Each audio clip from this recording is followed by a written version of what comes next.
सबको मेरा नमस्कार। एक बेहद गंभीर विषय पर आज आपके सामने हूं, क्योंकि आज का विषय हिंदुस्तान की छवि का, हमारे देश का वैश्विक पटल पर कैसे देखा जा रहा है, हमें दुनिया हमें किस नजर से देख रही है, हमारी साख पर जो सवाल उठ रहा है उसका है। 11 साल से नरेंद्र मोदी जी इस देश के प्रधानमंत्री हैं और इस देश के प्रधानमंत्री रहते हुए 11 साल में उन्होंने अधिकांश वक्त विदेशी दौरों पर, विदेशी देशों से संबंध बढ़ाने पर, अमेरिका जैसे देश जिनका अच्छा संबंध भारत से रहा है उनसे प्रगाढ़ता बनाने पर ही फोकस किया है। 11 सालों में उनका ज्यादातर ध्यान अपनी रंगी पुती छवि को बनाने का, कैमरे में सही एंगल में आने का, इसी होड़ में बीता है। लेकिन जब आज हमारे देश को विश्व की बड़ी ताकतों, विश्व के बड़े देशों, विश्व के हमारे मित्रों की जरूरत है, तो वो साथ खड़े नजर नहीं आ रहे और बजाय हमारा साथ देने के अमेरिका जैसे देश एडवाइजरी इशू करके कह रहे हैं कि हिंदुस्तान जाना रिस्की है और खास तौर से महिलाएं अकेले हिंदुस्तान बिल्कुल ना जाएं। और यह अमेरिका तब कर रहा है जब वो दूसरी तरफ पाकिस्तान की मेहमान नवाजी कर रहा है, उनको दावतें उड़वा रहा है, उनके लिए लाल कालीन बिछाया हुआ है, उनकी वाहवाही में लगा हुआ है। 11 साल से विदेश नीति का फलसफा यह है कि हमारे लिए एडवाइजरी इशू हो रही है कि हिंदुस्तान ना जाइए और पाकिस्तान के लिए दावतें सज रही हैं। आपकी जानकारी के लिए और आपके माध्यम से लोगों की जानकारी के लिए एक बार ताजा कर देते कि अमेरिका ने भारत की यात्रा पर आने वाले नागरिकों के लिए एक ट्रैवल एडवाइजरी अपडेट करी है। इसको यात्रा चेतावनी कह लीजिए, लेवल 2 की। इसमें कहा गया है कि महिलाएं भारत अकेले यात्रा बिल्कुल ना करें। इसमें यह भी कहा गया है कि अमेरिका के जो सरकारी कर्मचारी हैं वो बिना परमिशन के हिंदुस्तान नहीं आ सकते हैं। इस एडवाइजरी में 2 टूक शब्दों में कहा गया है, बलात्कार अभी भारत में सबसे तेजी से बढ़ने वाला अपराधों में से एक है। यहां सेक्सुअल असॉल्ट समेत हिंसक अपराध टूरिस्ट स्पॉट और दूसरे स्थानों पर होते हैं। हमारी वाहवाही में ये कसीदे अमेरिका ने पढ़े हैं और साथ ही और भी हिंसक चेतावनी दी है कि हिंसा हो सकती है, आपराधिक गतिविधि हो सकती है। 11 साल में आज हम उस मुकाम पर खड़े हैं कि अमेरिका जैसा देश हमारे लिए ट्रैवल एडवाइजरी इशू कर रहा है और पाकिस्तान के लिए, हमारे दुश्मन देश पाकिस्तान के उस नफरती जनरल को दावत दे रहा है। हाउडी मोदी किया, नमस्ते ट्रंप किया, अब की बार ट्रंप सरकार के भी नारे लगा डाले। क्या मिला, क्या मिला ये सब करके? आज सवाल इस बात का, आज सवाल तो उन मूल भक्तों से भी पूछना पड़ेगा जो यज्ञ हवन कर रहे थे कि ट्रंप जी राष्ट्रपति बन जाएं। हमें क्या हासिल हुआ, हमें क्या मिला? हाउडी मोदी, नमस्ते ट्रंप, अब की बार ट्रंप सरकार करके आज सवाल इन बातों का है। अभी मैं सुन रही थी 3 दिन पहले मोदी जी बिहार में हाँक रहे थे कि ट्रंप ने उनको दावत पे बुलाया है, उन्होंने मना कर दिया, नहीं मुझे तो कहीं और जाना है। शायद उड़ीसा में थे, हाँक रहे थे। अच्छा किया आप नहीं गए। आप जाते तो आपको आसिम मुनीर जो नफरती जनरल है उसके साथ बिठाकर खाना खिलाता ट्रंप, और आप कुछ कह नहीं पाते। आप कह रहे हैं आपका मित्र आपको दावत पे बुला रहा है और आपका मित्र हमारे देश के खिलाफ ट्रैवल एडवाइजरी इशू कर रहे हैं। महिलाएं यहां आने लायक नहीं है। अमेरिका के जो पदाधिकारी हैं वो बिना परमिशन के नहीं जाएं, अपने रिस्क पर हम इंडिया जाइए। आपको दावत पे बुलाया जा रहा है, देश के साथ ये किया जा रहा है। तो असलियत यह है कि अपने देश की विदेश नीति को जो धता बताया है मोदी जी ने, उसका फलसफा यह है, क्योंकि विदेश नीति तो कोई है नहीं। विदेश मंत्री लेजर आंख लाल लाल लगाकर रील बनाने में व्यस्त हैं, मोदी जी सही कैमरा एंगल ढूंढने में व्यस्त हैं। 17 बार ट्रंप सीज फायर का श्रेय ले चुके हैं, भारत और पाकिस्तान को समकक्ष खड़े कर चुके हैं। आसिम मुनीर और नरेंद्र मोदी का नाम एक सांस में ले रहे हैं, जो मुझे कतई अच्छा नहीं लग रहा, क्योंकि जो भी हो मोदी जी इस देश के प्रधानमंत्री हैं। लेकिन भाजपा को और मोदी जी को शायद इससे कोई फर्क नहीं पड़ रहा है। हमारे ऊपर टैरिफ लगा दिया, हमारे लोगों को हथकड़ियां बेड़ियां पहनाकर खदेड़ दिया, हमारे देश के खिलाफ इस तरह की बातें हो रही हैं और पाकिस्तान की वाहवाही हो रही है। सबसे बड़ी विडंबना क्या है, हमारे लिए ट्रैवल एडवाइजरी अपडेट हुआ, पाकिस्तान के लिए अपडेट नहीं हुआ। पाकिस्तान का ट्रैवल एडवाइजरी मार्च वाला ही, और बलोचिस्तान और खैबर और पख्तून उधर मत जाइए जहां पर उनके यहां टेररिज्म होता है। इससे बड़ा हमारे माथे पर और कलंक क्या होगा, और सरकार मूक दर्शक क्यों बनी रही है। हमारे लिए हमारे राज्यों में ट्रैवल एडवाइजरी इशू की गई है, पाकिस्तान की ट्रैवल एडवाइजरी में महिला सुरक्षा पर एक शब्द नहीं है। जो आतंकी मुल्क है, जहां पर मसूद अजहर से लेकर हफीज सईद और दाऊद इब्राहिम रह रहे हैं, वहां की कोई ट्रैवल एडवाइजरी अपडेट नहीं हुई है। भारत जैसा देश, हम दुनिया की चौथी अर्थव्यवस्था है, हम एक बड़ा मार्केट है, हम गांधी का देश है, हमारे लिए ट्रैवल एडवाइजरी इशू हो रही है, पाकिस्तान को कोई ट्रैवल एडवाइजरी नहीं इशू की जा रही है।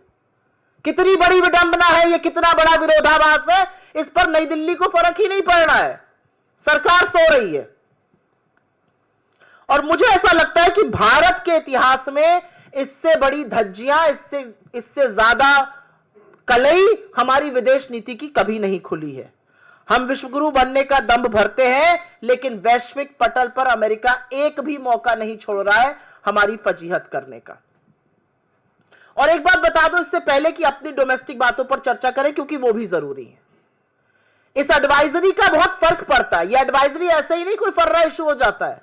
इस एडवाइजरी का फर्क हमारे पर्यटन पर पड़ेगा, हमारे यहां आने वाले पर्यटकों पर पड़ेगा, हमारे यहां की जो टूरिज्म से इनकम आती है उस पर पड़ेगा, हमारे यहां आने वाले निवेश पर पड़ेगा, हमारी अर्थव्यवस्था पर पड़ेगा, हमारे लोगों की आय पर पड़ेगा।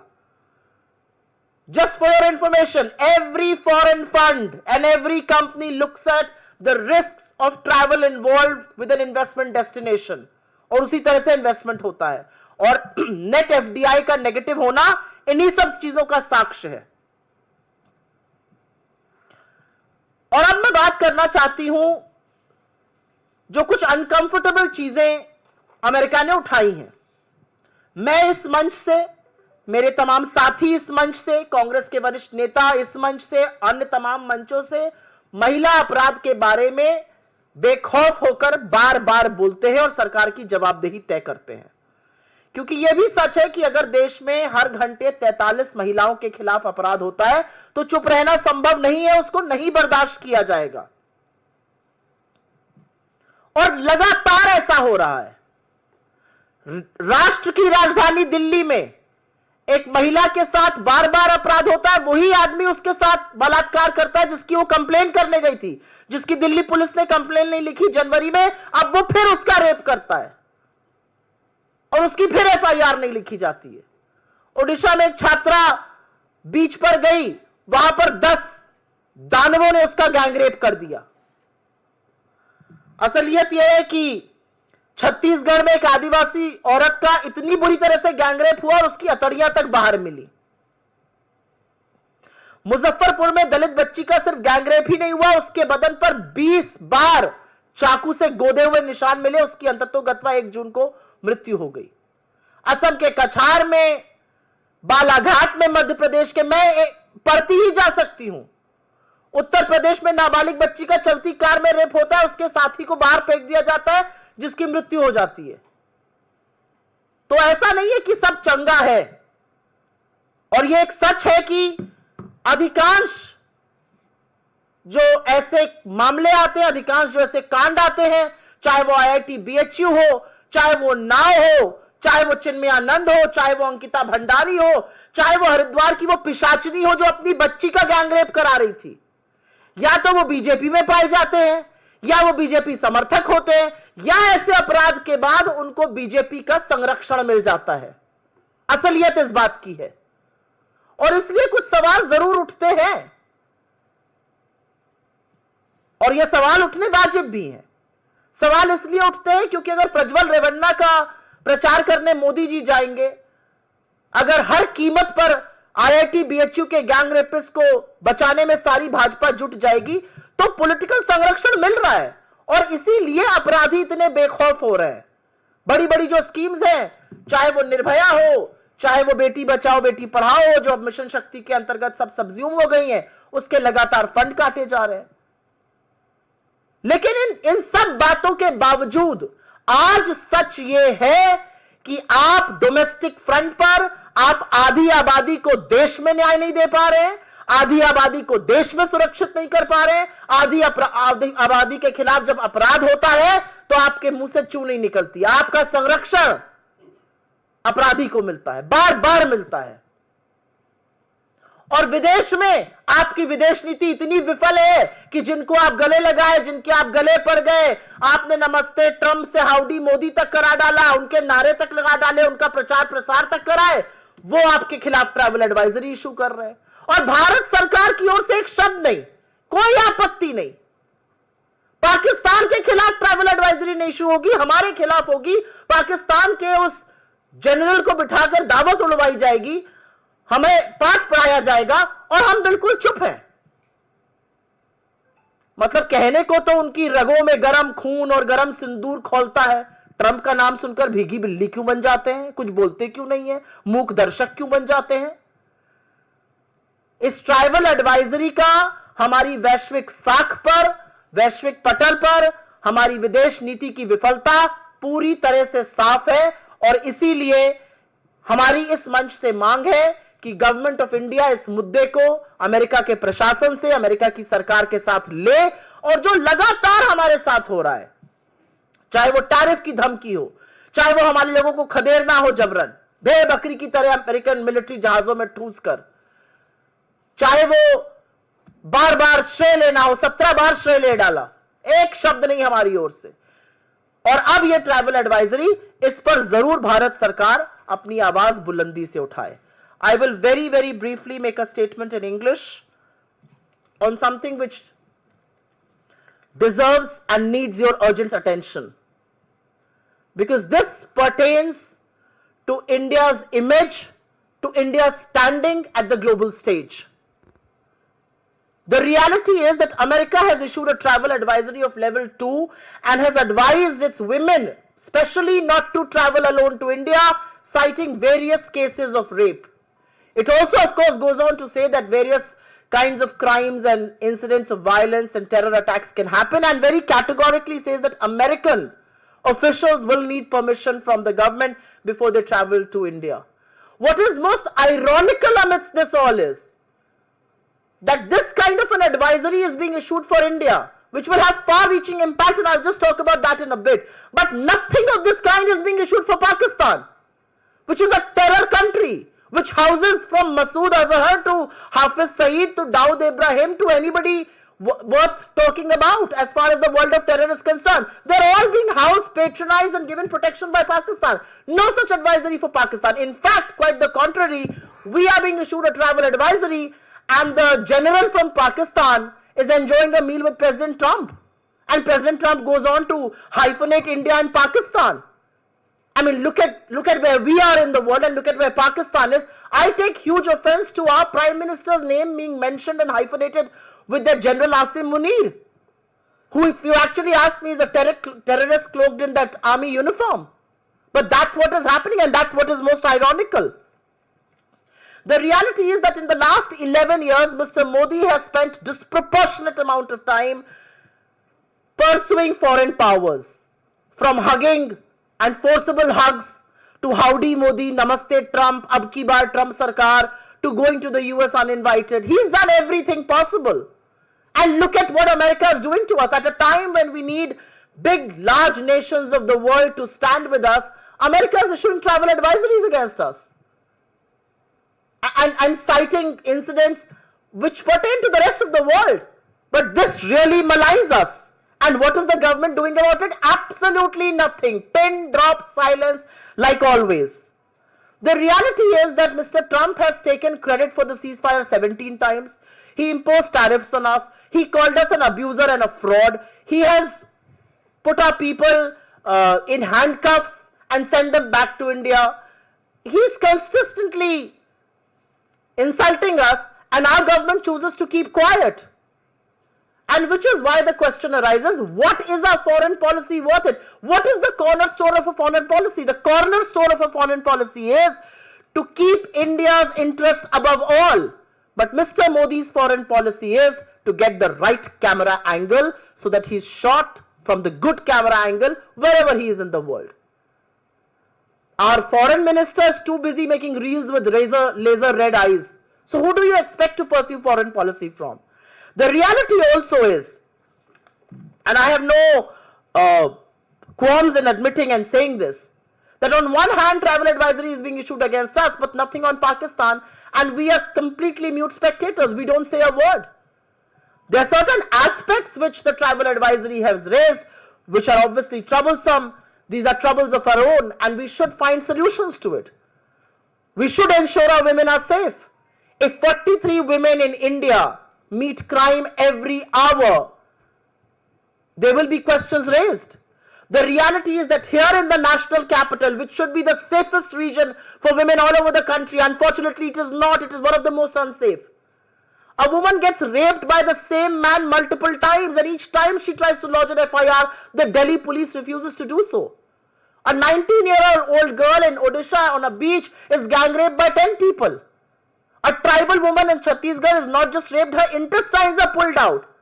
A minor is raped in a moving car in Uttar Pradesh, and her companion is killed and thrown out of the car. A minor girl is not just raped, but she's stabbed 20 times on her body, and she eventually succumbs to her wounds on the 1st of June. I can go on and on, the list is endless.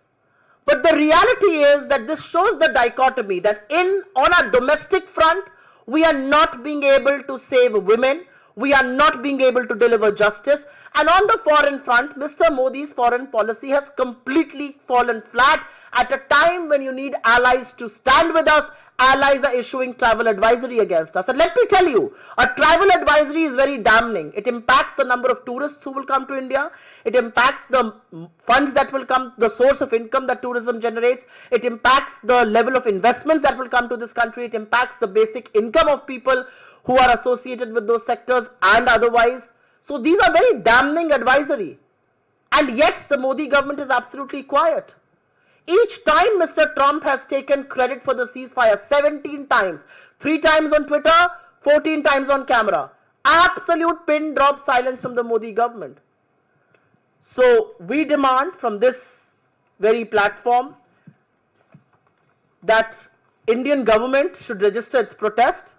Indian government should at the highest level take stern view of this advisory issued.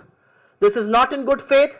This is not good for the country, and this shows double speak of the United States. On one hand, you're issuing advisories against India, but zilch on Pakistan.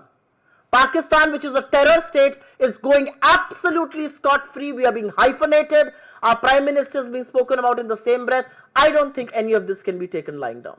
आपके सवालों का स्वागत है. सवाल अगर इसी पर रहे तो मैं बहुत अनुग्रहित रहूंगा. After visiting United States, your working committee member Shashi Tharoor praising Modi and his foreign policy. He read an article in Hindu, and that article was shared in social media yesterday by Prime Minister Office.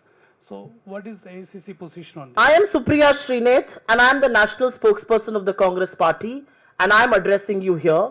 And I have to say about our foreign policy what I have said. I have cited a reason to say what I have said. I have cited a very damning travel advisory, and I think that suffices your question.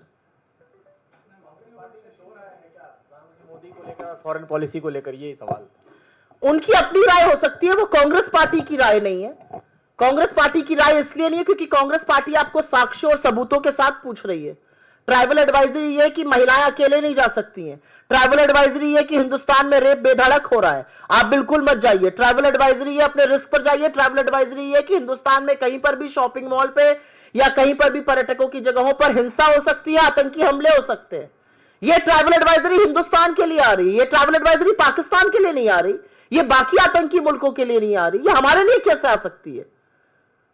और ये सच है कि हिंदुस्तान एक बड़ा market है. Hindustan America का alloy है. हिंदुस्तान एक इकोनॉमी है बड़ी, और ये सबके प्रयास से बनी है. मोदी जी ने उस इकोनॉमी को कम बढ़ाया, ये भी मैं आपको बता दूं. इससे पहले कि एक बाइट काट के बताएं मान लिया कांग्रेस ने, बिल्कुल नहीं माना कांग्रेस ने। हम कहां होते अगर मोदी जी बीच में इकोनॉमी का बंटाधार ना करते। लेकिन यह सच है कि आज हमें बड़ी इकोनॉमी है और उसके बावजूद अमेरिका हमारे साथ इस तरह का बर्ताव कर रहा है। तो कांग्रेस पार्टी का जो ऑफिशियल स्टैंड है, कांग्रेस पार्टी जो इस बात पे मुद्दे पर कहना चाहती है, जो विदेश नीति की विफलता पर बात करना चाहती है, वो आपके सामने है। मैम, आपने ही दो बात रखी। पहले आपने कहा कि वो अमेरिका खुद कह रहा है महिलाओं के लिए सेफ नहीं है भारत। दूसरी तरफ आप खुद ही आंकड़े बता रही हैं कि किस तरीके से देश की राजधानी भी महिलाओं के लिए सुरक्षित नहीं है, ये कैपिटल का हाल है। तो कहीं ना कहीं फिर ये तो अमेरिका की बात जो है वो कहीं ना कहीं ठीक दिखाई देती है, और आप इस बात को कह रही हैं तो नहीं। डोमेस्टिक फ्रंट पर हमारे यहां क्या हो रहा है, यह हमारा मामला है। डोमेस्टिक फ्रंट पर अगर हम महिला अपराध को रोक नहीं पा रहे हैं, यह हमारी विफलता है। और इस पर सवाल उठाना मुझे लगता है विपक्ष का ही नहीं, आपका, हर व्यक्ति का इस देश में काम है। लेकिन अमेरिका उस पर ट्रैवल एडवाइजरी इशू करे और उस पर यह कहे कि बिल्कुल जाना अनसेफ है, और बिल्कुल यह कहे कि वहां पर अकेली महिला को जाना नहीं चाहिए, और उस ट्रैवल एडवाइजरी के बहुत सारे खामियाजे हैं। उस ट्रैवल एडवाइजरी का खामियाजा निवेश है, पर्यटकों का कम आना है, आय है, हमारे के पर्यटन क्षेत्र का बिल्कुल ठप हो जाना है, उसके बहुत सारे खामियाजे। और दिक्कत इस बात की है कि आप भारत के साथ यह सलूक कर रहे हैं और आतंकी मुल्क पाकिस्तान को अपनी गोदी में बिठाकर मुर्ग मुसल्लम खिला रहे हैं, और हमारी सरकार चुप है। मुझे नहीं लगता इसमें कोई विरोधाभास है। मुझे लगता है डोमेस्टिक फ्रंट पर हमें अपनी महिलाओं को सुरक्षित करना है, और फॉरेन फ्रंट पर हमारी साख पर अगर कोई भी देश अनवर और अनर्गल सवाल उठाता है तो उसका जवाब देना है। सुप्रिया जी, एक एक्स पर आपने पोस्ट जारी किया है 18 घंटे पहले, जिसमें एक न्यूज़पेपर का हवाला आप दे रही हैं, और उसमें आप कह रही हैं कि पहलगाम आतंकी हमले में जो स्केच जारी किया गया है सरकार की तरफ से, वो असल में उन आतंकियों से मेल ही नहीं खाता है, ये आनन फानन में सरकार ने किया है। अब बीजेपी कांग्रेस से सवाल कर रही कि क्या ये कांग्रेस का सबूत गैंग है जो लगातार इस तरह के हमलों के वक्त सवाल उठाता है? आप मीडिया से आती हैं, आप भी अखबार पढ़ती होंगी सवेरे। उस अखबार के बेसिस पर आपके, क्योंकि मैं चैनल में और आप ही के ग्रुप में काम कर चुकी हूं, उसके बेसिस पर आपको बाइट से इकट्ठा करने को कहा जाता है, उसके बेसिस पर टीवी डिबेट्स होते हैं, उसके बेसिस पर न्यूज स्टोरीज होती हैं। इंडियन एक्सप्रेस की यह खबर है और इसको तमाम न्यूज पोर्टल्स इंक्लूडिंग तमाम न्यूज चैनल्स ने उठाया है, और वहां से हमने वो खबर उठाई है। इस खबर का डिनायल क्यों नहीं आ रहा है सरकार की ओर से? सरकार तो जेएनके पुलिस को ब्लेम कर रही है। जेएनके पुलिस तो सेंटर को रिपोर्ट करती है ना, यूनियन टेरिटरी है।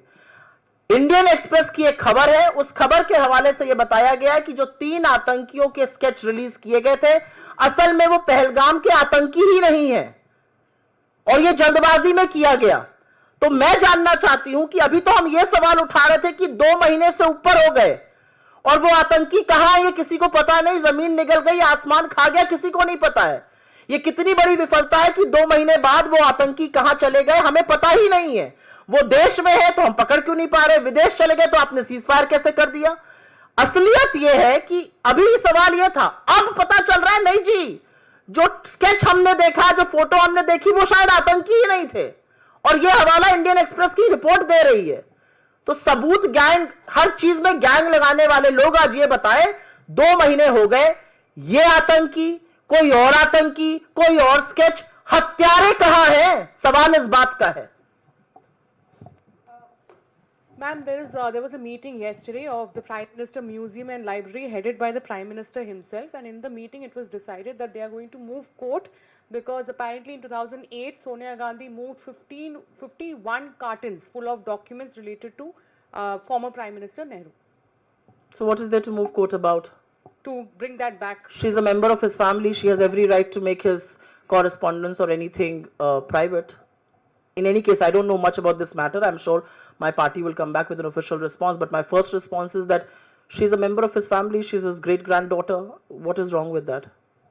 And I have actually something to say. I saw some pictures of the Prime Minister standing with multiple people at libraries. 84,000 schools in India have been shut down since 2014, since Mr. Modi has come to power. You can open 20 libraries and get yourself, pictured before all of them. If you continue to shut down schools in this country, you are playing with education, you are playing with the future of our people. It's as simple as that. Ma'am, as AICC spokesperson, why are you not attend this Shashi Tharoor question? I have answered the question in the best possible way that I could. I am the AICC spokesperson. I have been authorized to put out the party stand, which I have. She's asking a question. I've already answered that question. I'm not going to take it multiple times over. Ma'am, yesterday the by-polls results have come out in which Congress party has won one seat in Kerala. But your own MP, Tariq Anwar, has just tweeted and he has said that Ms. Shakti Singh Gohil has resigned from the post of PCC president, which is a welcome move. But why not other people are also following this step which he has taken? What's your take You on know, it? quite frankly, as far as the by-polls are concerned, the way I read that verdict is that the BJP won 1 out of the 5 seats. It tells you the anger people in this country have on most issues, including the Pahalgam terror attack. It tells you that people are worried that we have not been able to catch a single terrorist after 2 months of when the terror strike really happened. As far as Shakti ji is concerned, he answered to his own moral conscience and he thought it was his moral calling that he wanted to take ownership. People in the Congress are trained and attuned like that.